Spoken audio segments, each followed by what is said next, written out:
This is Chicago. Doors open on the left at Chicago. Welcome to Chicago. Welcome to Chicago.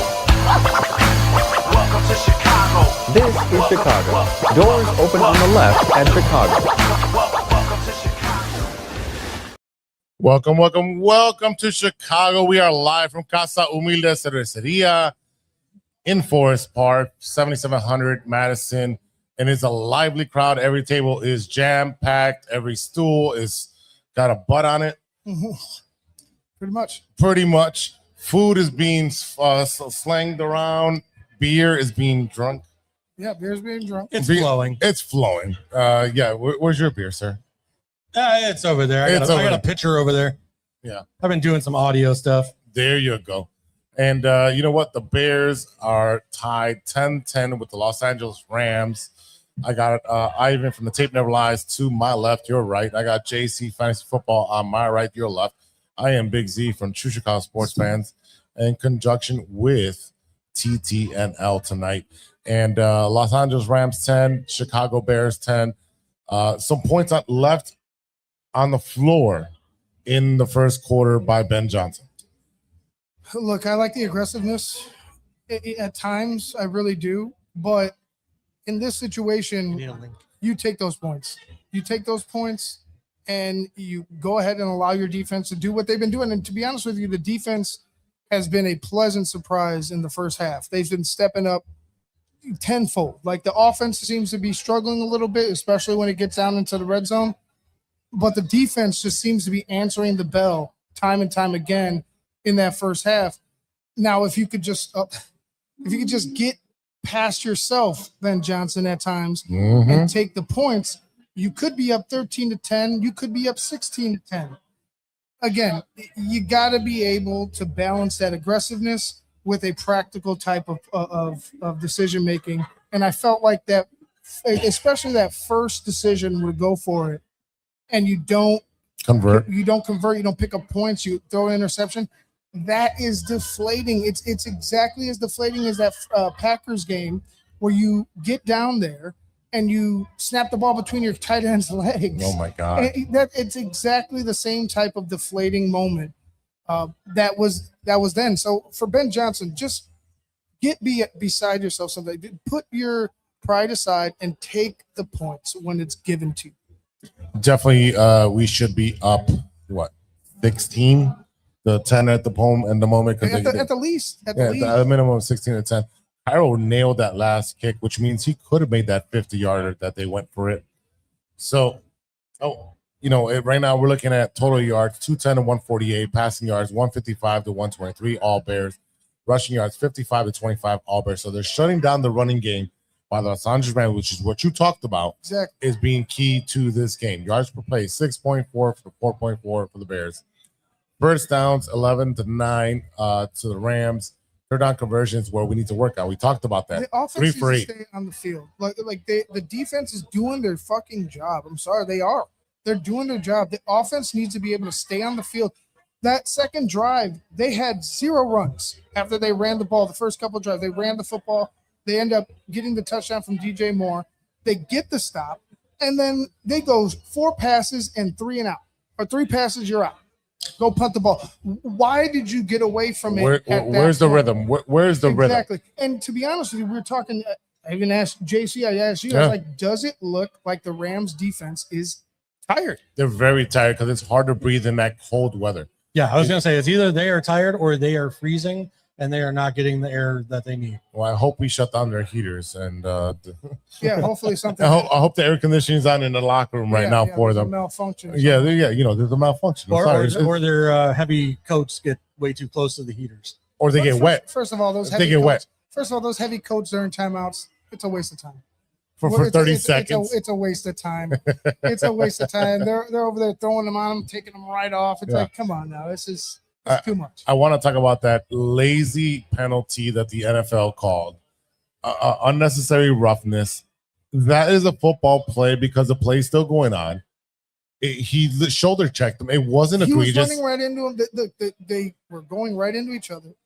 For me, there was no intent on Dexter. I agree.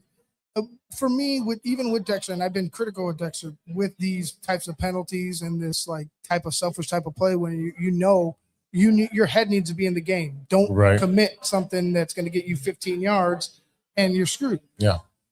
So again, in that moment, I don't think he did that. Like it wasn't malicious. It wasn't malicious. The guy was running in the direction.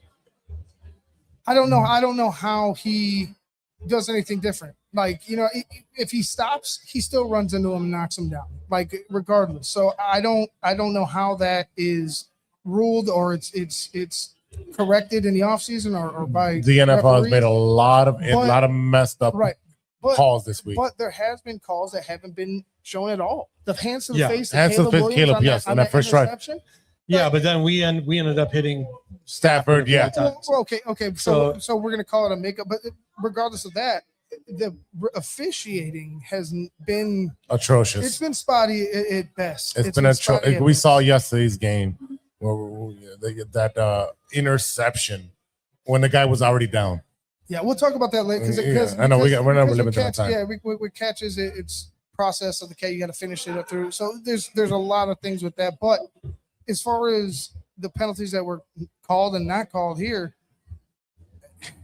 the ones that weren't called have been more egregious than the ones that have been called. Right. So for me, it's like, hey, make sure you're giving both sides, and both sides have been screwed right now, I feel like, but make sure you're allowing both sides to get the calls they deserve. Like this shouldn't be we hold the flag in our pocket and decide that this game is too important for us to decide it, or something like that, because we've seen plays where the last play of the game, a call or a non-call decides the game, and it's like, you would have gotten a call like that in the first half, but you don't get that call at the end of the game. So, situations like that to me needs to be corrected. Like this officiating top to bottom from the beginning of the season to right now has been piss poor.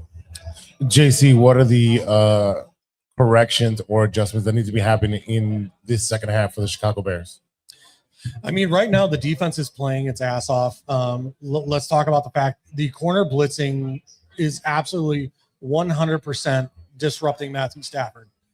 He is not playing from the pocket. He's having to move up, move around, and that is not Matthew Stafford. He is a center line passer. Mm-hmm. So if we continue to move Stafford off of his center line, yes, sir, and get him moving to his right, to his left, up in the pocket, he is going to be more erratic in his throws. Correct. We need to keep doing that with the cornerbacks. Keep pushing Stafford off of his center line. The push in the middle, though, JC. Absolutely. And you want to get into his face, right? So you can't deliver the ball. Yeah, absolutely. But we've talked about this all year long. Billings, Jarrett, those guys, like, they showed up last week against the Packers. I need them to show up again in the second half. And this right here, what Rip is saying too. Yep. Go ahead. The outside runs, right? That power O, that off tackle type of running game. That's what I want to see. And don't get me wrong. There's times where you need to run it right up the gut, but those off tackle runs, you're getting more chunk yardage, and you're pretty much running down those defensive ends. You are gashing Young's already limping off the field. Jared Verse looks like he's exhausted from getting popped every single play. That's exactly what you want, but you need to be able to get going with each run. Up the middle's fine if you can execute, but what's going to gash them is these off tackle plays from the running backs running right down the end's throats and getting space on the outside. Is that your keys to the game for the second half? Keep running the football, keep playing how you're playing on defense. Whatever mistakes they make, you have to capitalize. It's that big. Any mistake they make, any mistake you make, it could be the game. Yeah, again, we are live at Casa Humilde 7700 Madison in Forest Park, jam-packed house.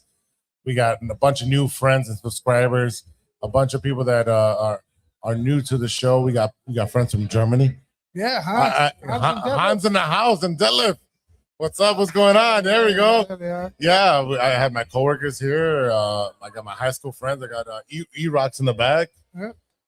You heard his name? Packed house. It's a packed house. Look at that. Yeah. There you go. Show some love. Oh, baby. Show some love. That's a packed house. There it is. There it is. There it is. I'm telling you, it is the place to be. It's Casa Humilde for a Bears game. Non-stop action, great beer, great food, and the best Chicago Bears fans here at Casa Humilde, living it up. And again, second half, I need more running plays. I need the time of possession to be limited, so that way Stafford has no time to hold that ball. So for right now, I need more driven plays that take a longer time. I need, that the time possession is going to be huge. Right. And then from there on, we got this.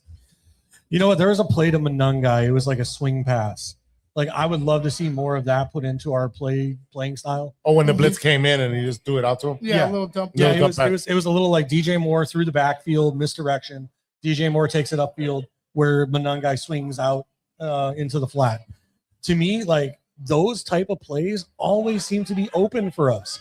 But it's like we run it maybe one time a game, or like I would love to see more of the running backs in the passing game. Yeah. Put them both in at the same time. Yes. We need to get both of them in at the same time and utilize it that way. I would see a very fast, no huddle offense with two running backs where you could utilize the passing game, or you could go right back to the run in any play. To me, it's like going back to the Eagles game, where it was like pitch play after pitch play to the right side behind Darnell Wright and them, and just continue with that power run game to the behind Darnell Wright, and just get the ball moving in that right direction of the offensive line. Mm-hmm. All right, we'll be back with the post-game show. We are going to have a live stream going on, so you can see everyone's fan reaction for what's going on. Exactly, the fans are just jamming out. But this will be the view for the game while we're watching. You can see everyone's reaction. Do a live read real quick for the raffle. 273-455. 273-455 is a winning ticket for halftime. If you have that ticket, come up and let me know if you got it. And we'll be back. Let's get everybody. Let's go Bears. Let's go Bears. Let's go Bears. Let's go Bears. Let's go Bears. Let's go Bears. There we go.